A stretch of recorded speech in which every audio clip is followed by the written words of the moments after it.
Chapter 22 of Media Ethics at Works talks about advertisement pressure.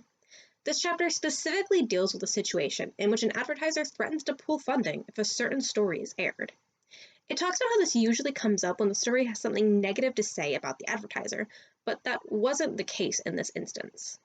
In this case, a news anchor of the name Susan Bennett, as she's called in the story, is covering the story about a complaint of the school's lunches. She received a complaint from the father of one of the children at a private elementary school. He claimed that the school's lunches were unhealthy, and he started to blame these school lunches for some of the health issues his daughter was having. So Susan Bennett worked in the story, interviewed different people from the school, the father, a couple of nutritionists and dietitians, to really bring the story together. However, when it came time to actually air it, she was told that the story would be put on hold. When she asked about it, she was told that the reason was simple. An advertiser threatened to pull out if the story aired. Apparently, one of the board members for the school happened to be the president of an auto dealer that advertised with the news station. Supposedly, he didn't want any bad press for the school as he was associated with it. So even though she wasn't bad-mouthing the auto dealership, the president of this auto dealership still took an issue with the story. So all of Bennett's hard work was ultimately for nothing, because the station gave in to his demands as he was a very prominent advertiser with them. And so she learned to censor herself from then on. She started to steer clear of any stories involving car dealers, as she knew that she'd had previous issues with this one auto dealer. And she wanted to stay unbiased as a reporter, but she also understands that there are a lot of financial pressures that the station has to deal with. So by avoiding stories that could cause any problems with other advertisers, she can still be honest and unbiased in her stories without having to worry about censorship in her work.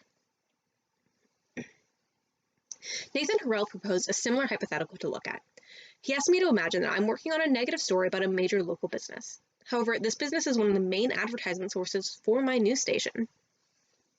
In this case, I guess my story got shut down by the station because the advertiser, this business, threatened to pull out if the story was aired.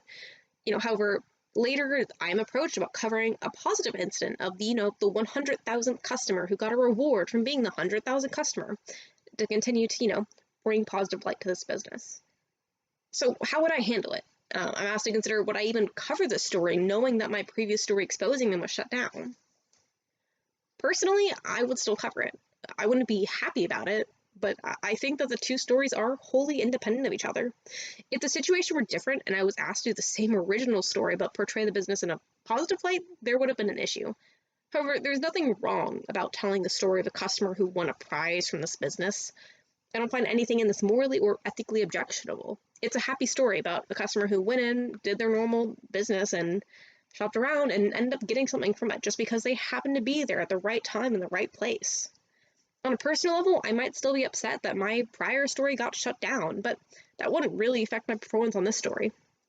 I'm not deceiving any of my viewers or readers by covering a relatively simple and happy event, and nor will any harm arise from the fact that I'm covering this story, but I didn't cover the other one.